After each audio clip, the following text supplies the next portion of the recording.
दोस्तों एएससीसी प्रिपरेशन के YouTube channel आपसे का स्वागत है। दोस्तों हम लोग सीटेट मैथमेटिक्स जो कि हमारा पेपर फर्स्ट 1 to 5 और पेपर सेकंड 6 to 8 का है, उसके विषय हम लोग पढ़ रहे थे। और हम लोगों ने पिछली वीडियो में नंबर सिस्टम यानी कि संख्या पद्धति के विषय में चर्चा किया।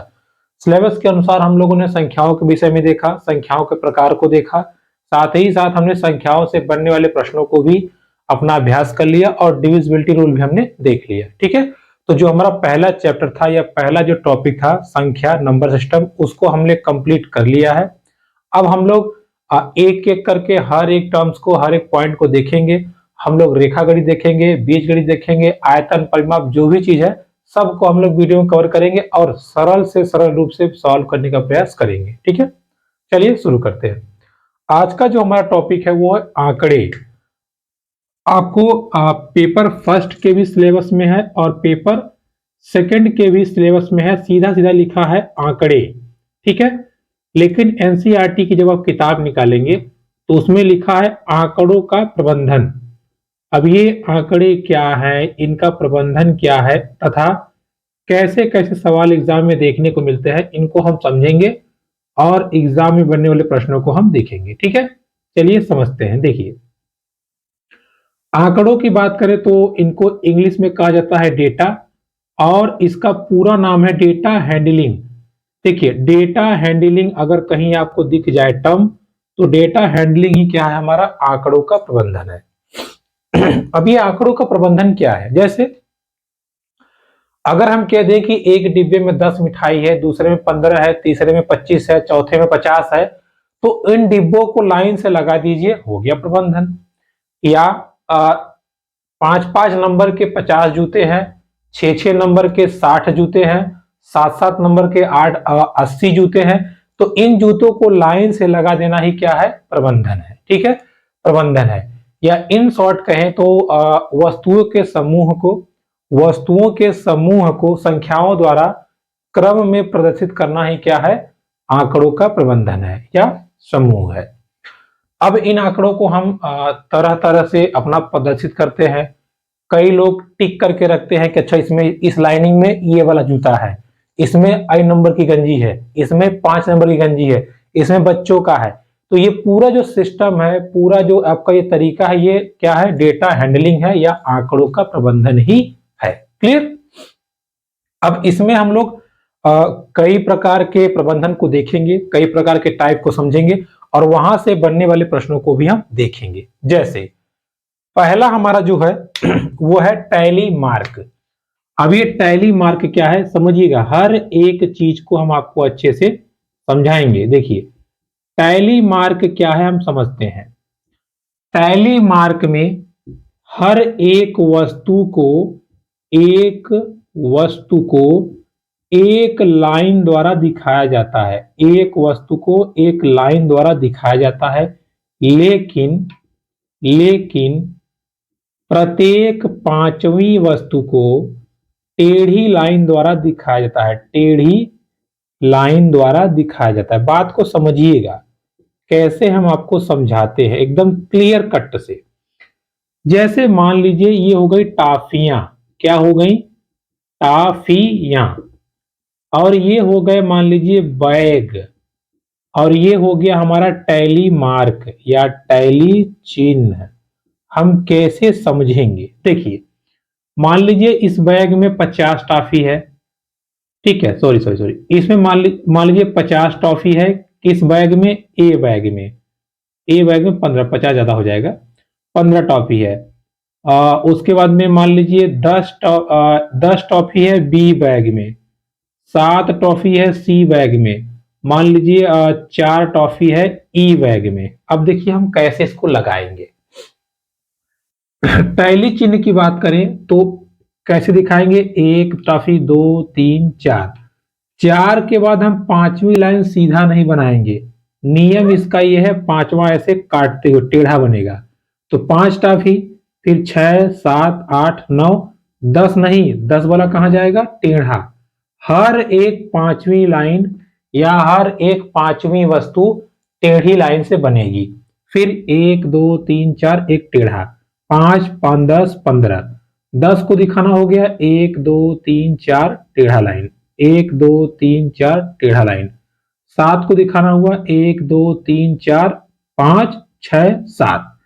4 को दिखाना हुआ 1 2 3 4। ठीक है, अर्थात टैली मार्क में या टैली जो संबंध है उसमें हम वस्तुओं को सीधी लाइन द्वारा दिखाते हैं। 4 वस्तु दिखाने के बाद 5वीं वस्तु को ऐसे तलवार से काट देंगे, 5वीं वस्तु को ऐसे काट देंगे, फिर हम लोग सीधी लाइन से दिखाएंगे। और इस प्रकार के व्यवस्था को, इस प्रकार के डेटा हैंडलिंग सिस्टम को क्या बोलते हैं? Tally mark. ठीक है, क्या बोलते हैं? Tally mark. हालांकि इससे भी एग्जाम में क्वेश्चन देखने को नहीं मिले हैं, लेकिन अगर देखने को मिलता है तो आप इसके लिए आप तैयार रहिए। क्या बोलते हैं? Tally mark. ठीक है, क्या बोलते हैं? Tally mark. इसको आप ध्यान रखिएगा।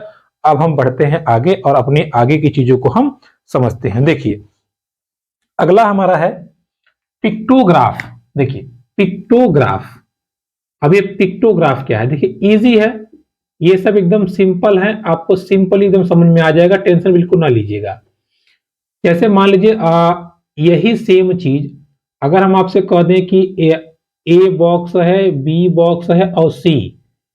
ए बॉक्स में मान लीजिए हमने कह दिया कि 3 त्रिभुज हैं या 3 समोसे हैं, इसमें 4 रोटियां हैं और इसमें मान लीजिए 5 क्या है?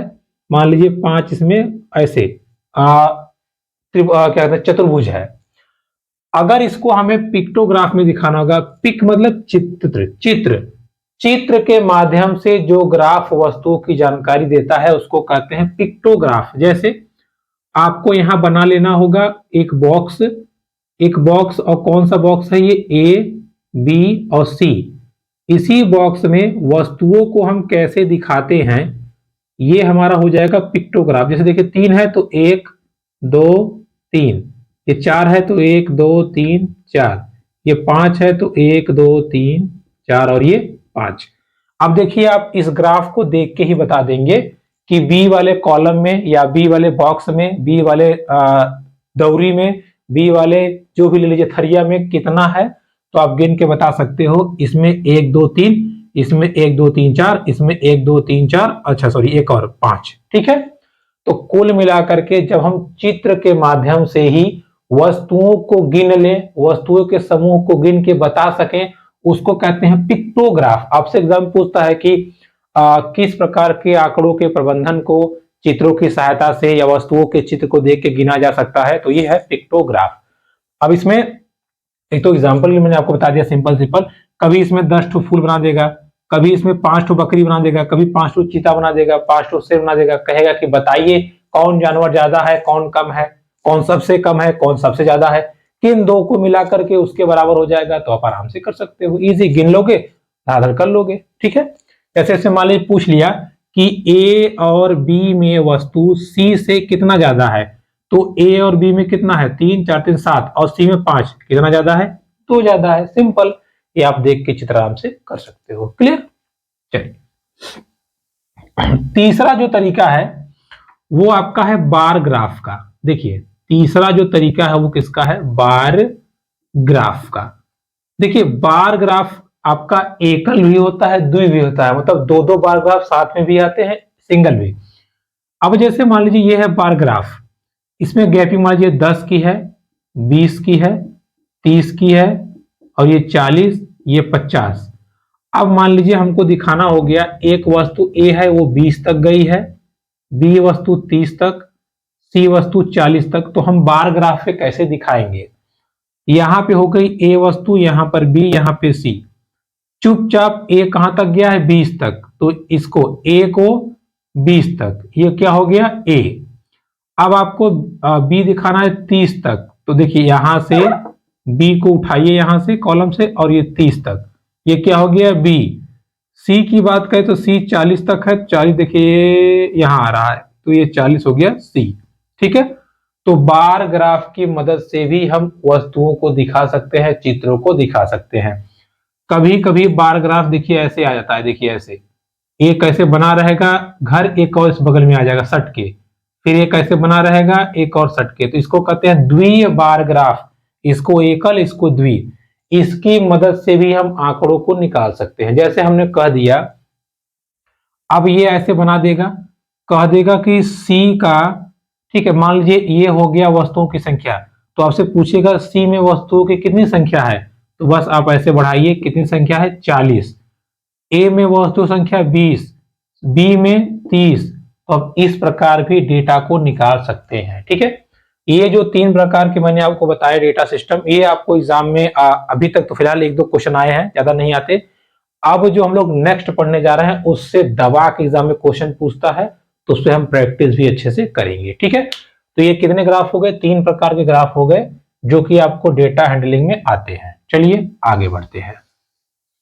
देखिए अब जो हमारा ग्राफ चलेगा वो हमारा चलेगा पाई चार्ट। देखिए बहुत इंपॉर्टेंट है और इससे प्रश्न एग्जाम में खूब दबा के पूछता है। ठीक है, पाई चार्ट से आपको एग्जाम खूब दबा के पूछता है, तो पाई चार्ट को हम थोड़ा अच्छे से समझेंगे ताकि हमारा एग्जाम में क्वेश्चन ना छूटे। पाई चार्ट या इसको हम बोलते हैं वृत्त आलेख। क्या बोलते हैं, वृत्त आलेख।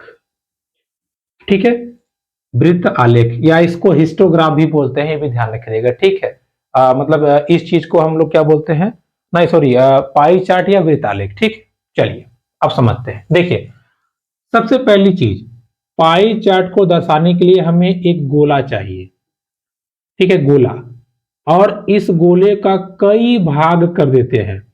देखिए गोले में एक बिंदु पर जो कोण बनता है वो 360 डिग्री का बनता है। कितने का, एक बिंदु पे जो कोण बनता है वो 360 डिग्री का बनता है। कितने का, 360 डिग्री का। अच्छा अगर हम कह दें कि इस गोले को हमने बीचों बीच बांट दिया तो कोणवा हमारा कितना हो जाएगा, तो हमारा कोणवा हो जाएगा 180 डिग्री का। यानी कि आधा गोला कितने डिग्री का होता है, 180 डिग्री का।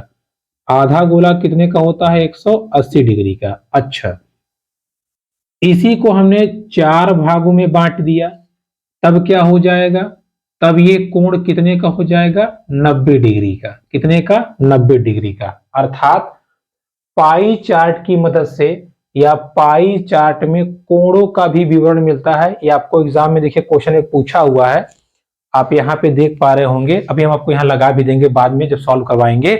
लिखा था कि ज्यामितीय निरूपण जो पूरे और उसके अंश के बीच संबंध दिखाता है वो कौन सा है, वो आपका है पाई चार्ट। ठीक है, पाई चार्ट में हम कोणों की जिक्र करते हैं या एंगल का जिक्र होता है, तो इस बात को आप ध्यान रखिएगा, इसकी हेल्प से भी सवाल लगता है। क्लियर, अब हम समझते हैं कि पाई चार्ट की मदद से सवाल कैसे लगाते हैं या कैसे देता है। चलिए देखिए, तो ये बात होती है पाई चार्ट की। देखिए आपसे सवाल जब भी पूछेगा ऐसे आ जाएगा, एक ऐसे गोला बना देगा, गोला बना करके कहेगा, देखिए अब बात को ध्यान समझिएगा, गोला बना के क्या कहेगा, कहेगा कि एक दुकान से सामान लिए गए हैं, सामानों का विवरण इस प्रकार है। क्या है भैया, मान लीजिए लिख दिया कि अनाज।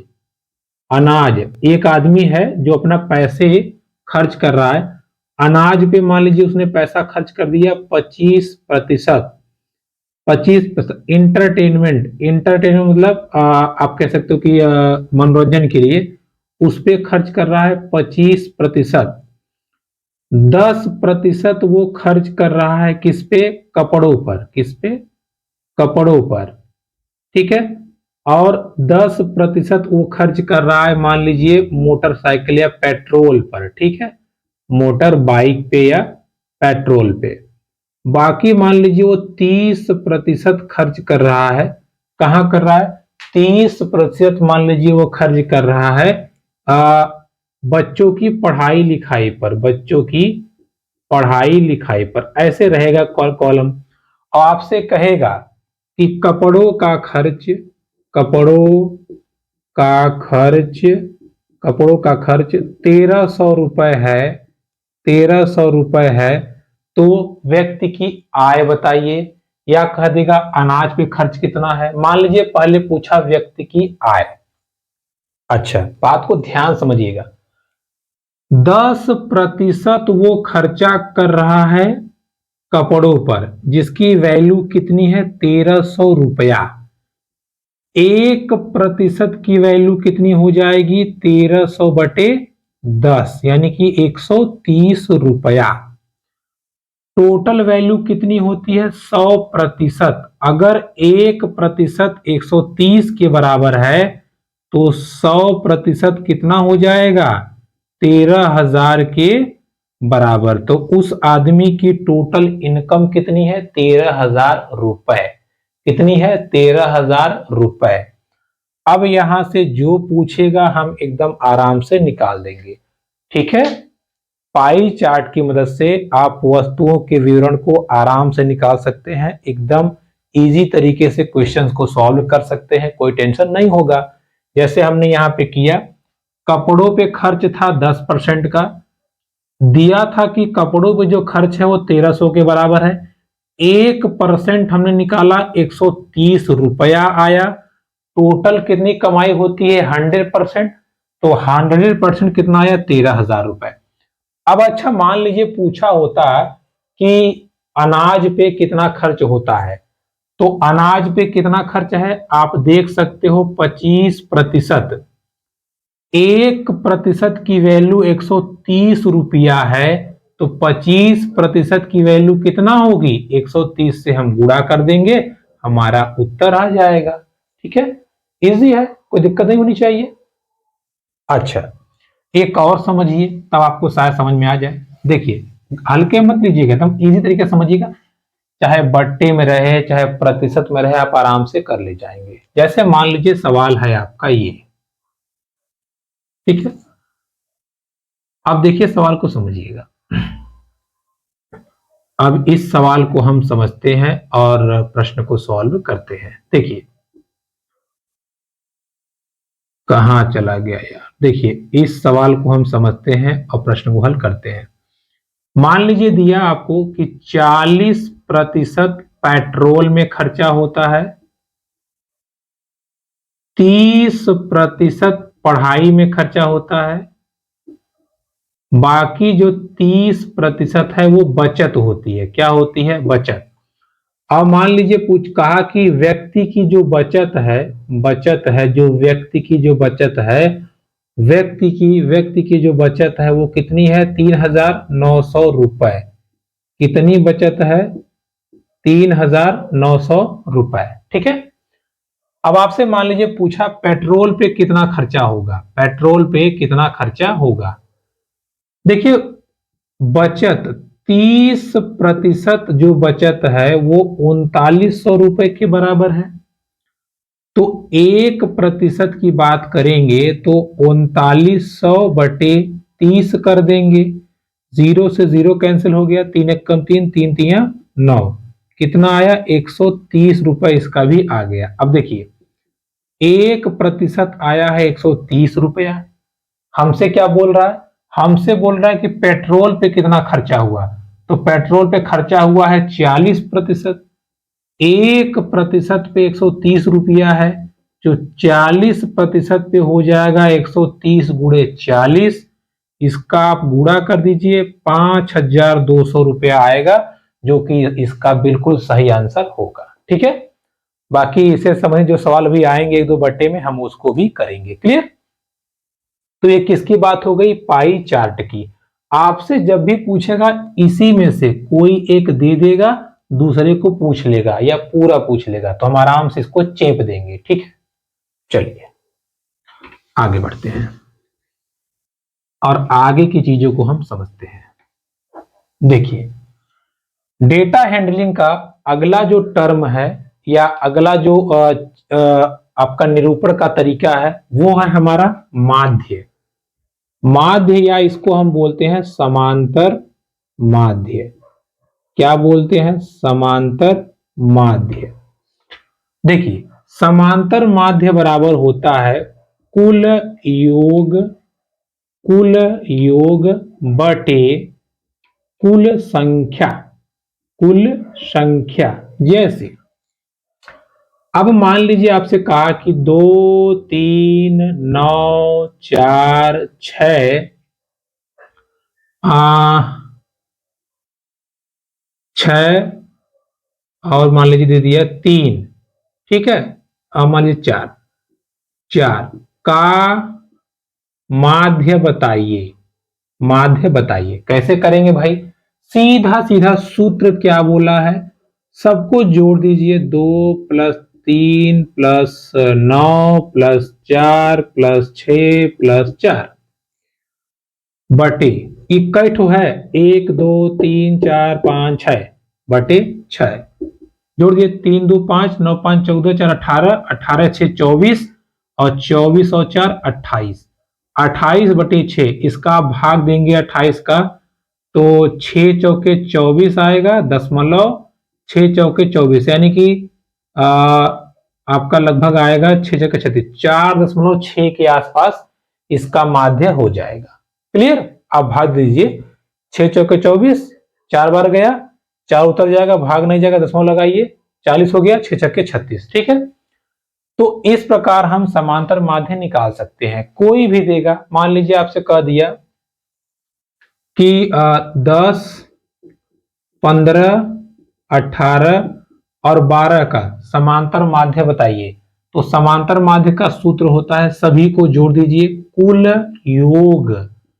कुल योग बटे कुल संख्या 1 2 3 4 तो 4 से भाग दे देंगे। देखिए 18 और 12 कितना हो गया 30 और 30 और 15 कितना हो गया 45 45 बटे 4 कर दीजिए और इसको भाग दीजिए, इसका सही उत्तर आ जाएगा। ठीक है। समांतर माध्य दशमलव में आए चाहे जिसमें आए परेशान न होइएगा, बिल्कुल सही रहेगा। क्लियर हो गया। अच्छा, इस सवाल का एक और रूप है। क्या रूप है समझते हैं। कभी कभी किसी सवाल में दे देता है, क्या दे देता है भाई, देखिए दे देता है कि 4 3 2 x 1 का माध्य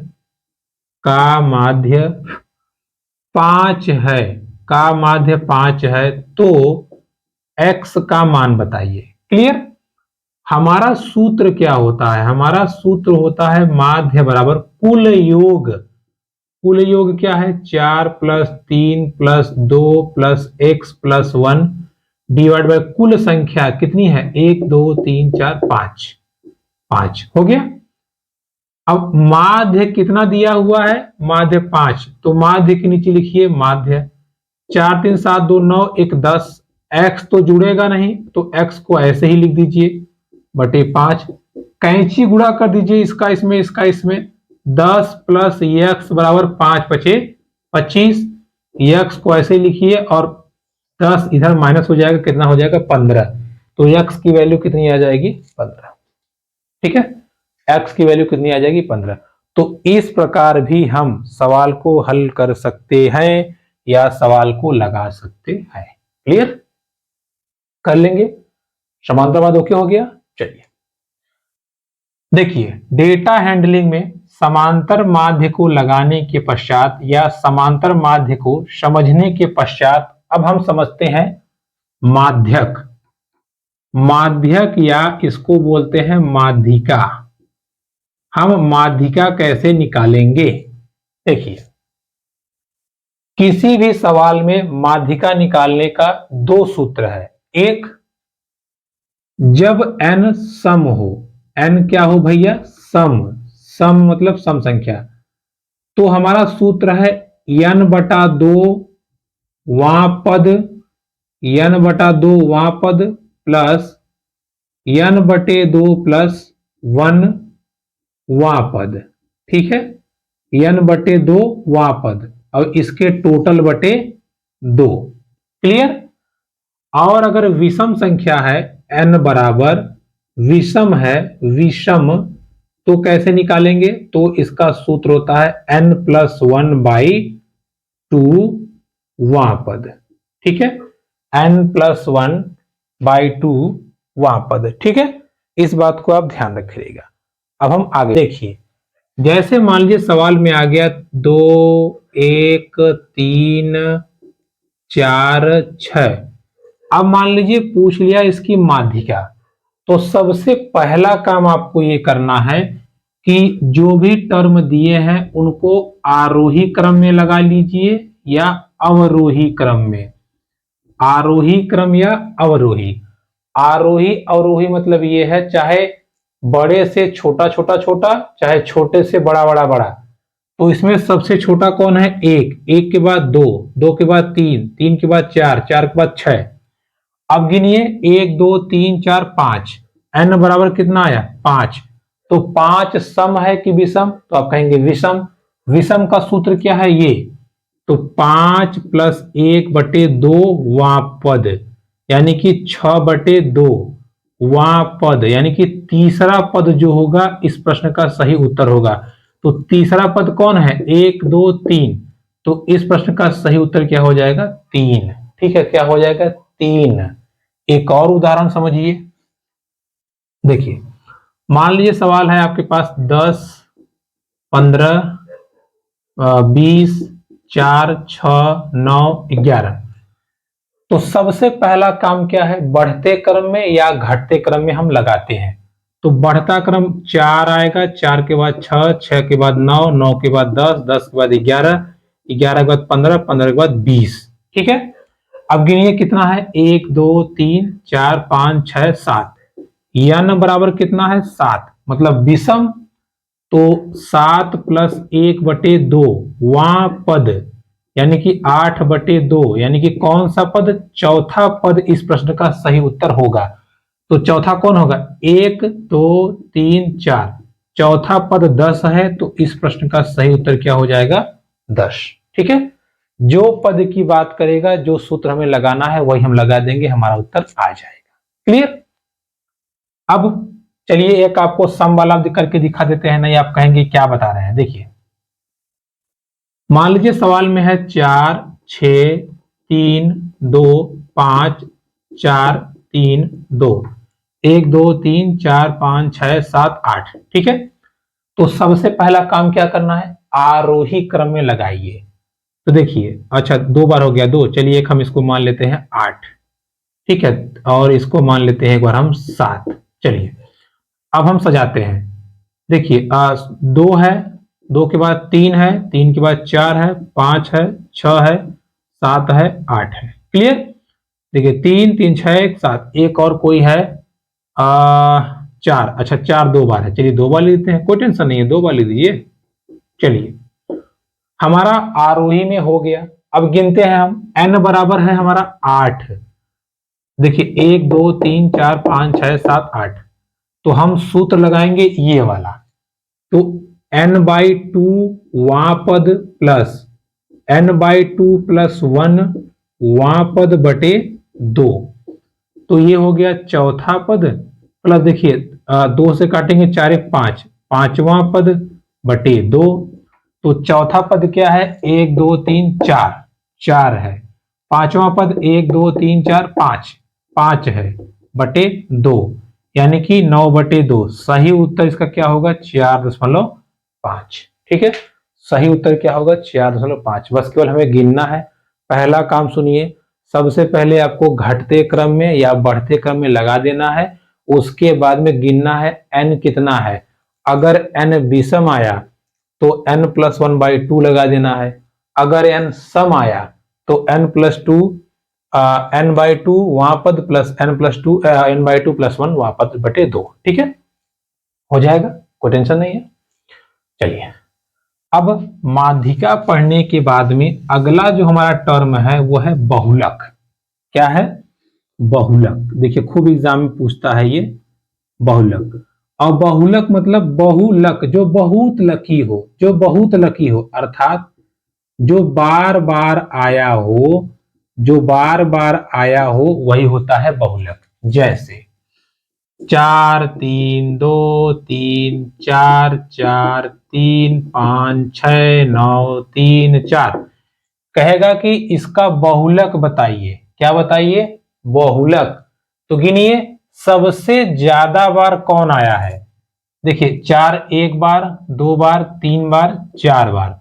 सबसे ज्यादा बार 4 आया है कि नहीं देखते हैं। अब देखिए 3, 1 2 3 4, और देखिए मान लीजिए एक और 5। अगर 3 कितनी बार आ गया? 5 बार। तो इस प्रश्न का सही उत्तर क्या हो जाएगा? क्या हो जाएगा? 3। ठीक है, जो ज्यादा बार आएगा वही उत्तर सही हो जाएगा। एक और एग्जांपल समझिए। चलिए, मान लीजिए सवाल है 10 12 13 18 22, 10, 19, 10। इसका हम आपसे बहुलक पूछेंगे तो सबसे ज्यादा बार कौन आया है? 1, 2, 3। तो इसका सही उत्तर क्या हो जाएगा? 10। जो सबसे ज्यादा बार आया रहेगा वही सही उत्तर होगा। जो सबसे ज्यादा बार आया रहेगा वही सही उत्तर होगा। जो सबसे ज्यादा बार आया रहेगा वही सही उत्तर होगा। क्लियर? ठीक है। जैसे मान लीजिए 1 है, 2 है, 1 है, 2, 5, 6, 9, 3, 3, 4, 3, 2, 3। इसमें सबसे ज्यादा बार कौन आया है? अगर आप ध्यान देखें तो 2 बार, 2 बार, 1, 2, 3, 4। तो इसका बहुलक क्या होगा? इसका बहुलक हो जाएगा 3। जो सबसे ज्यादा बार आया है वही बहुत लकी है। ठीक है, यानी कि वो बहुलक है। क्लियर? क्या है? बहुलक। चलिए अब देखिए, एक सूत्र बहुत इंपॉर्टेंट सूत्र है, इस सूत्र को भूलिएगा मत। बहुलक बराबर, ये संबंध आपसे सीधा पूछता है, बहुलक बराबर 3 माध्यिका, 3 माध्यिका माइनस 2 माध्य, माइनस 2 माध्य। ये आपसे डायरेक्ट सूत्र पूछता है। देखिए कितना बढ़िया याद करेंगे। बहुलक 4 अक्षर का है सबसे बड़ा, 4 अक्षर बराबर 3 अक्षर माइनस 2 अक्षर वाला। ठीक है, तो बहुलक, बहुलक बराबर 3 माध्यिका माइनस 2 माध्य। खूब एग्जाम में पूछता है आपसे। ठीक है, बार बार पूछता है। बहुलक को इंग्लिश में कहते हैं मोड। 3 मोड बराबर 3, इसको बोलते हैं मीडियन। क्या बोलते हैं? मीडियन। और इसको 2 मीन बोलते हैं। ठीक है, मीन। तो आपसे खूब पूछता है एग्जाम में, तो इसको आप ध्यान रखिएगा। बहुलक, माध्यिका और माध्य में क्या रिलेशन होता है यहाँ पे लिखा हुआ है। बहुलक, माध्यिका, माध्य में। क्योंकि कभी कभी एग्जाम में क्वेश्चन दे देता है कि माध्यिका 5 है, माध्य 2 है, बहुलक बताइए। तो आप इस सूत्र में रख के सीधा निकाल देंगे। क्या निकाल देंगे? 3 गुणे 5 माइनस 2 गुणे 2, यानी कि 3 5 15 और 4 घटा दीजिए, कितना आ गया? 11। ठीक है, तो इस सूत्र से आप डायरेक्ट निकाल सकते हो। क्लियर? चलिए अब देखिए, आंकड़ों के प्रबंधन में हम लोगों ने कई प्रकार के ग्राफ पढ़े। हम लोगों ने समांतर माध्य, माध्यिका, बहुलक पढ़ लिया। अब 1-2 टर्म और रह गए हैं, उनको हम समझ लेते हैं, फिर हमारे ये चैप्टर का जो थ्योरी है, थ्योरी सेक्शन कंप्लीट हो जाएगा। अब देखिए, अगला जो टर्म बचा हमारा है वो है परिसर। परिसर या परास। परिसर या परास क्या होता है हम समझते हैं। देखिए, परिसर और परास का मतलब है सबसे बड़ी वैल्यू माइनस सबसे कम वैल्यू। सबसे कम वैल्यू क्या है? हमारा परास है। जैसे 10, 20, 13, 18, 19, 36, 9। अगर हमसे पूछा इसमें इसकी परास कितनी है, क्या परास, तो परास में आपको क्या करना है? सबसे बड़ी और सबसे छोटी। जैसे करना है, कहां से कहां तक फैला है तेरे, यानी कि कितना दूर तक, सबसे बड़ी वैल्यू और सबसे छोटी वैल्यू। सबसे बड़ा कौन है इसमें? अगर आप देखें सबसे बड़ा कौन है? ये है 36। सबसे कम कौन है इसमें? 9। दोनों को घटा दीजिए, इसका सही उत्तर क्या होगा? 27। ठीक है, तो परास मतलब सबसे बड़ी वैल्यू माइनस सबसे छोटी। परास मतलब सबसे बड़ी वैल्यू माइनस सबसे छोटी। सबसे बड़ी वैल्यू माइनस सबसे छोटी। ठीक है, परास को इस प्रकार आप ध्यान रख सकते हो, सबसे बड़ी वैल्यू माइनस सबसे छोटी वैल्यू। क्लियर? चलिए अब देखिए, परास के बाद में अंतिम हमारा रह गया है प्रायिकता। ठीक है, प्रोबेबिलिटी। अब देखिए, प्रायिकता वाला सवाल कैसे पूछता है, बहुत दबा के पूछता है। देखिए, प्रायिकता का सूत्र है, हम अपने लैंग्वेज आपको बता रहे हैं, घटना जो हुई है या जो होगी या जो हो रही है। ठीक है, और कुल घटना। ठीक है, क्या? कुल घटना। जैसे घटा नहीं, घटना। जैसे अगर हम आपसे कह दें कि 4 किलो, या छोड़िए, देखिए 3 रेड बॉल है, 2 ब्लैक बॉल है और 3 व्हाइट बॉल है। इनको हमने एक बॉक्स में रखा है, तो एक बॉल हम निकाल रहे हैं। बताइए वो बॉल व्हाइट होगी तो इसकी प्रायिकता बताइए। ठीक है, यानी कि सफेद गेंद होने की प्रायिकता। पहले मेरी बात को समझिएगा, कुल घटना मतलब टोटल कितनी बॉल थी, 3 2 5 3 8, 8 बॉल थी। हमें निकालनी कौन सी है, हमें निकालनी है सफेद। तो हमारी सफेद गेंदें कितनी है, 3, तो 3/8 हो गई प्रायिकता। मान लीजिए पूछा होता लाल बॉल तो 3/8, मान लीजिए पूछा होता ब्लू मतलब नीली गेंद तो 2/8 यानी कि 1/4। अर्थात जिसको निकालने की बात कहेगा उसको ऊपर रखिए और टोटल को नीचे कर दीजिए, जिसको निकालने की बात कहेगा उसको ऊपर रखिए, टोटल को नीचे कर लीजिए, आपका आंसर आ जाएगा। ठीक है, जैसे अब ये जो सूत्र है ये मैंने अपने लैंग्वेज में लिखा है।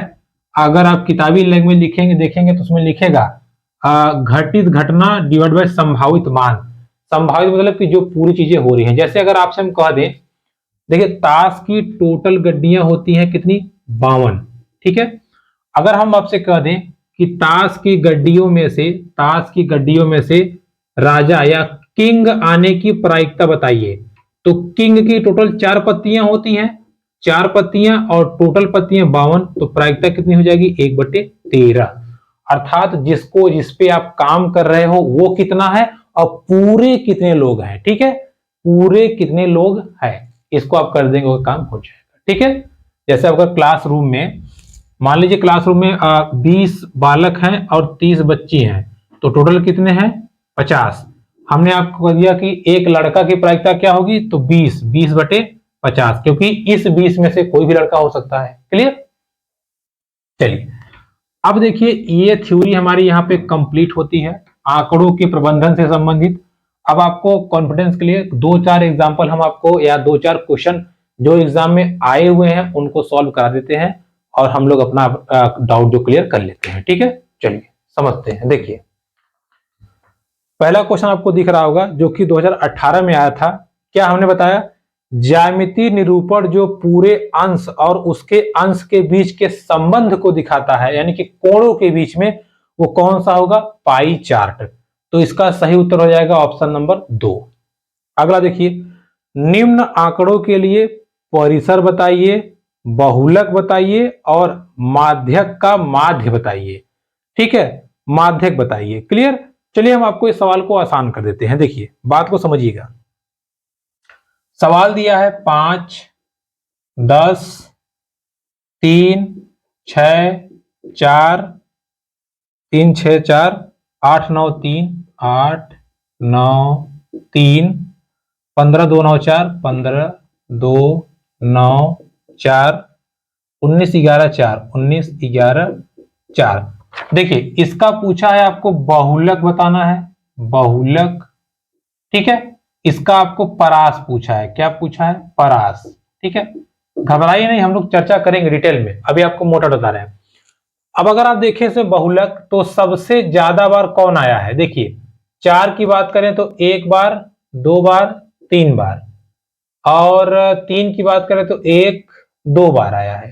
तो इसका बहुलक क्या होगा, 4, क्योंकि सबसे ज्यादा बार क्या आया है, 4। परास की बात करें तो सबसे बड़ी वैल्यू माइनस सबसे छोटी, तो सबसे बड़ा इनमें कौन है, सबसे बड़ा अगर देखें तो 19, 19 सबसे बड़ा है। छोटे की बात करें तो 2 सबसे छोटा है, घटा दीजिए तो इसका परास कितना आ जाएगा, 17। ठीक है, इसका परास कितना आ जाएगा, 17। ये 2021 में क्रॉस पूछा हुआ था। ठीक है, इसका परास कितना जाएगा, 17। क्लियर, अब देखिए सवाल आपसे पूछा है, अगला सवाल क्या पूछा है समझते हैं। किसी थैले में 3 सफेद गेंदें हैं। अच्छा कोई बात नहीं, 3 आपको सफेद गेंदें हैं, 2 नीली गेंदें हैं, 2 आपको नीली गेंदें हैं, 5 आपको लाल गेंदें हैं, 5 आपको लाल गेंदें हैं। आपसे कह रहा है कि थैले में से गेंद निकाले जा रही है, इसकी लाल रंग होने की प्रायिकता नहीं है। बात को समझिएगा, कह रहा है कि लाल रंग नहीं होना चाहिए, बाकी हो जाए। अच्छा तो पहले नीचे टोटल 3 2 5 2 10 हो गया। अब कह रहा लाल नहीं होना चाहिए, बाकी सब हो जाए, यानी कि लाल को हमें हटा देना है। तो 3 2 5 प्रायिकता, बस 5/10 यानी कि 1/2। सिंपल, लाल को नहीं लेना है। अगर कहता लाल होना चाहिए तो लाल वाला लेते। अच्छा मान लीजिए इसी सवाल में कह देता सफेद होने की प्रायिकता बताइए, सफेद होने की प्रायिकता, तो भैया सफेद कितनी गेंदें हैं? 3, 3/10, सिंपल हो जाता है। क्लियर? तो इस प्रकार के प्रश्नों को आप ऐसे करिएगा, आपका क्लियर हो जाएगा। एक और सवाल दिया है, देखिए 5 लाल कंचे हैं, कंचे मतलब शीशे की गोली, 4 आपके हरे हैं, हरे मतलब ग्रीन, और 3 आपके ब्लू यानी कि नीले हैं। कह रहा है कि एक गोली निकाली जाती है तो हरा होने की प्रायिकता बताइए। तो टोटल कितने हैं भैया? 5, 4 प्लस 3, हरे कितने हैं? 4, तो सही उत्तर हो जाएगा 4/12 यानी कि 1/3। क्लियर?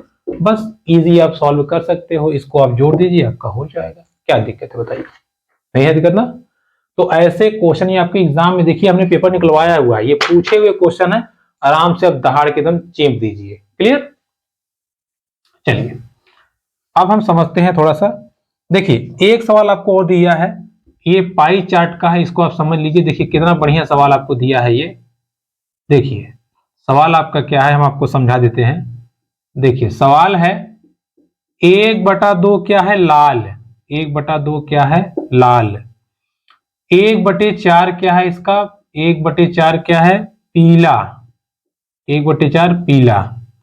1/8 आपका क्या है? नीला। 1/8 क्या है आपका? नीला।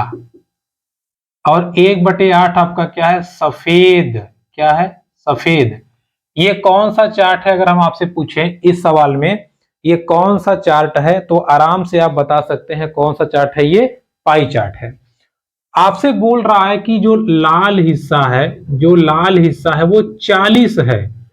आपको सफेद हिस्सा आपको बताना है, सफेद हिस्सा बताना है। कैसे बताएंगे? ध्यान समझिएगा। लाल बराबर 40, तो यहां पे लाल कितना है? 1/2। 1/2 को वो कह रहा है 40 है। एक की अगर हम बात करेंगे, एक की, तो 2 को इधर कैंची उड़ा कर दीजिए, कितना हो गया? 80। 1 बराबर 80। हमसे क्या पूछा है? हमसे पूछा है सफेद। सफेद कितना है? 1/8। तो 1 बराबर 80 है, तो 1/8 बराबर क्या हो जाएगा? 80 गुणे 1/8 यानी कि 10। तो इस प्रश्न का सही उत्तर क्या हो जाएगा? 10। ठीक है, इस प्रश्न का सही उत्तर क्या हो जाएगा? 10। क्लियर? तो दोस्तों ये थी आज की हमारी क्लास, जिसमें हम लोगों ने डेटा हैंडलिंग, आंकड़ों के प्रबंधन टॉपिक को देखा, जो कि हमारा अपर और लोअर दोनों में भर भर के क्वेश्चन पूछता है। उसको हमने समझा और देखा। वीडियो पसंद है तो please like, comment, share, subscribe to channel. धन्यवाद।